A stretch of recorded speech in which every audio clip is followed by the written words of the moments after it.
Pagpalang araw sa lahat for today's video. Re-review po natin. Ito po yung version 1 ng Ntorq na TVS 125 mga guys. Ano po siya? Glossy po siya na gray. Mga guys. Gagawin ko po itong review na to mga guys kasi alam niyo naman nagpalit na po yung taon pero magtataka kayo ba't hindi pa rin siya nagtataas ng presyo. Pero pag hindi pa kayo nakasubscribe sa akin, please hit the notification bell para updated kayo sa aking mga videos. Na mga guys, simulan natin itong review. So yun mga guys, simulan natin itong review. Ito po yung Ntorq TVS 125 po. Ano po ito ha? Gawa pong India to mga guys. Yan. Simulan natin ang kanyang gulong. Yan mga guys, ang gulong po nito ay 100 by 80. 12 po ang sukat niya. Yan. Iba ang design po ng mags niya mga guys. Tapos yung kanyang front shock ay glossy po na black. Tapos, ito po yung kanyang disc brake. Yan. Ganda po ng design, edgy po siya mga guys. Tapos yung kanyang brake caliper ay para po siyang kulay gold po mga guys. Yan. Light gold siya. Tapos mga guys, napansin ko agad itong fender niya. Kasi itong fender niya, ito po may flarings siya na glossy. Yan. Glossy na gray. Pero ito po sa kanya, yung harap niya, ano siya, flexible mga guys. Oh. Kaya yung sa mga hindi man inaasahan, yung mapapatikit ka, yan, hindi siya madaling mabali po mga guys. Iba po yung may flarings po siya na plastic sa harap. Pero sa gilid po, flarings po siya mga guys. Tapos yan po yung kanyang headlight. Yan, halogen po siya. Halogen. Tapos mga guys, dito po yung kanyang signal light magkabila. Yan. Valve type po siya, valve type. Tapos mga guys, ito po yung kanyang likod na gulong. Yan. Ang likod na gulong nito ay 110 by 80 mga guys. Tapos 12 din po siya. Drum brake po siya. Tapos ito po yung kanyang rear shock. Ang kanyang rear shock po ay kulay red po na glossy. Tapos mga guys, sa ganda nito may reflector po siya. Magkabilang gilid. Para sa mga pag naliko po tayo, matatamaan siya ng headlight, kita po tayo agad. Tapos mga guys, ito yung kanyang tail light dyan. Ang ganda po ng tail light nito mga guys. Oh. Parang letter T oh. Tapos LED po yan. LED po yan mga guys. Tapos may design siya rito ng carbon. Yan. Tapos ito po yung kanyang, meron po siya rito ng reflector. Tapos ito po yung kanyang signal light. Magkabila po. Bulb type po. Tapos meron po siya rito ilaw. Yan. May ilaw siya rito mga guys. Para sa gabi. Kita yung ating plaka.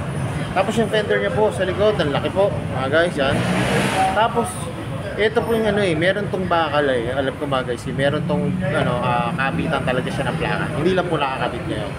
Tapos mga guys, ko lang sa gulong ulit. Kita nyo yung gulong niya, ang ganda ng spike ko. Napakakapit nito. Tapos ang tatak po nito, TVS tires. Yan talagang kanila po, TVS tires. Tapos ganda rin po, may mud guard siya. Yan, para sa tibalsik ng putik. Yan, di po masyadong tatama sa underneath ng flaring sa atin sa ilalim. Pati po sa may motor po natin sa ilalim yan. Hindi po masyado madudubihan po mga guys. Tapos ito po yung kanyang muffler. Yan. Dito po yung kanyang heat guard. Siya, chrome po siya, hindi po siya flarings. Yan, chrome po. Tapos may naka-decals po dito na CVTI rep. Tapos meron po dito nakaiwalay na heat guard. Yan. Tapos iba po yung design nito, hindi yung typical na below. Iba po siya. Para po siya flat flat po siya. Tapos mga guys, ito yung ganyang upuan. Yan, ang laki po ng upuan nito mga guys. Tapos ang ganda po, customized na po. Tapos parang siya, yung design na po na na parang camelback po. Pagka inupuan po, naka-elevate po yung backride niya po, naka-elevate po siya. Tapos yung driver po, nakababa po. Pero malambot siya nga guys, saka makapal. Malaki po. Tapos meron po siya dito nakalagay na Ntorq. Ntorq 125, naka-impose mo. Tapos mga guys, ito po yung kanyang grab bar. Yan, po siya? Glossy na black. Tapos mga guys, putol siya. Yan, kung mapapansin yung putol siya. Tapos nandito na po yung kanyang gas tank mga guys. Hindi po sa ilalim na, hindi po sa ilalim na upuan, hindi po siya dito. Dito na po, kaya pag mapagas kayo, hindi na po kayo tatayo mga guys. Pero, yung alam po, dito na po yung susian niya. Hindi pa po siya push button. Tapos mga guys, ito po yung kanyang new box. Yan, malaki rin po. Pero tingin ko mga guys, ang asya nito ay half face. Half face na helmet po. Tapos meron po siya rito. Yan, pang emergency po, may ilaw po siya rito mga guys. Kaganda nito pag siyempre yung minsan sa gabi, pag binuksan natin yung ating upuan, tapos may hanapin tayo sa box natin, makikita natin mga guys sa guys. Kasi nga, yun nga, meron siyang ilaw. Tapos meron dito po yung kanyang OBD. Yan. Tapos ito po yung kanyang ilalim ng upuan mga guys. Yan. Ganda po. Kulay black po siya. Tapos meron po rito garter eh. Siguro pwede po yung lagyan ng tools to o alam mo po. Papel yan, mga dokumento po. Pwede po. Tapos meron po siya rito sabitan ng hook. Meron po siya sabitan ng hook. Tapos mga guys, pumunta tayo sa kanyang manubela. Ayan. Ganda po ng kanyang hand grip. Tapos ito po yung kanyang brake lever na may safety feature po na may lock. Ayan. Pagka pinarest down niyo po siya, nakalock na po siya. Pag i-release niyo po, ayan. Kanina, pagka-press ko, binaba ko lang po. Tapos pagka i-release niyo na po, i-ano niyo lang yung brake lever na po. Ayan. I-press down niyo lang po. So, release na po yung ano niya, yung brake niya po. Tapos mga guys, ito yung kanyang mga feature po sa kanyang manubela. Ayan, may high and low. Tapos ito po, may passing light siya. Tapos ito po yung kanyang signal light. Busina. May idling system po mga guys, oh. Idling system. Tapos meron po siyang park light. Ayan. Kung gusto nyo mo lang i-off, tapos i-on nyo na po yung headlight nyo. Tapos ito po yung kanyang yung kaganda nito mga guys, meron siyang electric start. At ito po, meron po siyang kickstart. Na ang gulay po ng kanyang kickstart ay glossy po na black. Yung kanyang center stand at side stand po ay glossy rin po na black mga guys. Tapos ito nga po pala yung tapangan ng angkas. Yan mga guys. Kulay gray po siya. Yan. Matibay din po mga guys. Yan. Tapos napansin ko rin po dito mga guys, alaki po ng footboard. Laki ng footboard niya oh. Lawak. Tapos ito po, meron nyo siya ditong hook. Pag hindi nyo siya gagamitin, pwede nyo siyang itaas. Tapos pag gagamitin nyo po siya, bababa nyo lang po. Para hindi po sa gapal, pag hindi nyo naman siya gagamitin. Yun. Tapos mga guys, napansin ko lang po dito, wala po siyang pocket. Yan, wala po siyang pocket, magkabila po. Yan mga guys, napansin ko, ito po yung kanyang susyan. Ano lang naman po yung function, pagka ilalak nyo, i-on nyo po yung engine. Yan. Tapos mga guys, ito na po ang gauge panel po nito ay digital na po mga guys. Digital gauge panel na po. Tapos may tinted siya na visor. Ay may tinted po siyang black na visor po dito sa harap na nakadagdag forma. Tapos ano na po ito, Smart X Connect. Yung connect nyo po siya sa cellphone nyo para malalaman nyo kung kailangan na po siyang i-change oil o kung may papacheck na po kayo sa motor nyo mga guys. Tapos yung harap niya po, ang ganda nito kasi di ba sa India uso yata yung may plaka ang harap. May built-in na pin po itong pagka bigla tayo magkakaplaka sa harap dito sa Pilipinas, meron na rin plaka. So yun, ay mga guys ulitin ko, version 1 pa po ito. Bale, may lumabas na po na mas dito, yung version 2 po na race mode. Pero inano ko lang po ito kasi nga po, po ito hindi siya, parang hindi siya masyado napapansin na unit. Pero pagka tinignan nyo po ito, tinaran nyo po siya, maganda po ang mga specs itong motor nito mga guys. So yun mga guys, ito na inaabang ako, sasakyan ko na itong Ntorq 125 para makita nyo kung ano yung tsura kung nakasakay na ako sa motor.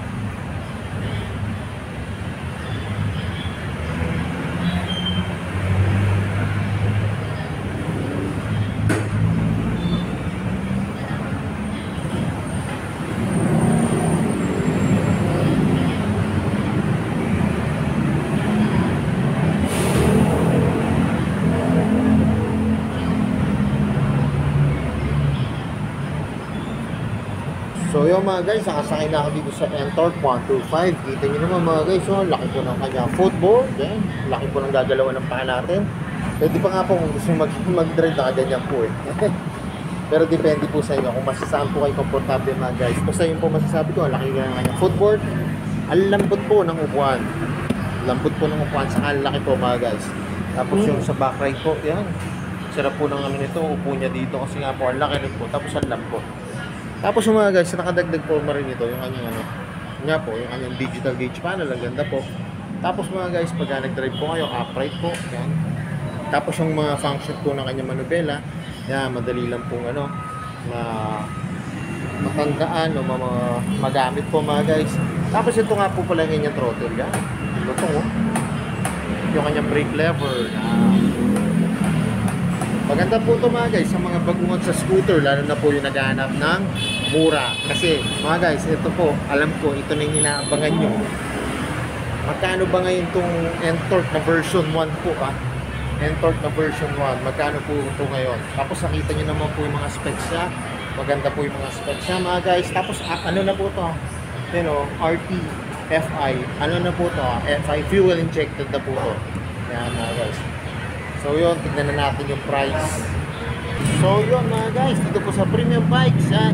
Ang cash price po nito ay 71,900 mga guys. Hindi po siya nagtaas, hindi po nagbago yung cash price po nito. Tapos ang kanyang down payment po, kung kukunin niyo po siya ng installment ay 3,595 pesos. Pagka po 24 months or 2 years, 4,554 pesos. Pagka naman po 36 months or 3 years, 3,737 pesos mga guys. Yan, kaya kung naghahanap po kayo ng scooter, yan, maganda po yung specs na 125 na po, tapos mura lang po siya. Kasi kung imagine nyo po, ano lang po siya mga guys, yan, 71,000. Pero ang may bibigay po sa inyo nito, yan, digital gauge panel, may Smart X Connect, tapos FI na po siya.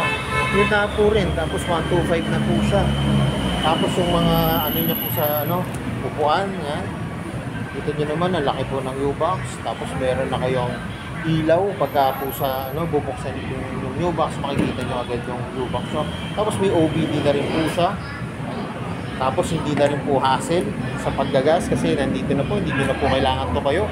Na mga guys, pasyalan nyo na po yan dito. Tapos mga guys, 3 valve na po yan 3 valve na po yan. Pasyalan nyo po dito sa may premium bikes, dito po sa may barangay Tila, Santa Rosa, Laguna, para makita nyo yung actual unit mga guys. Kasi ang actual unit dito ay kulay gray lang po na to. Pero alam ko mga guys, meron tong kulay red at blue. Pwede nyo naman pong tanongin na Sir Milo kung gusto nyo po yung ganong kulay. So yun mga guys, hanggang dito na lang. Hindi pa kayo nakasubscribe sa akin, hit the notification bell para po kayo sa aking mga videos. Salamat nga po pala dito sa may premium bikes, dito sa may barangay Tila, Santa Rosa, Laguna. At narinig ko po yung mga motor. More sales to come. Gaya na lang yung sinasabi, ingat po palagi. Ride safe always. God bless po. Pa-like and share na rin po ng aking mga videos. Bye-bye!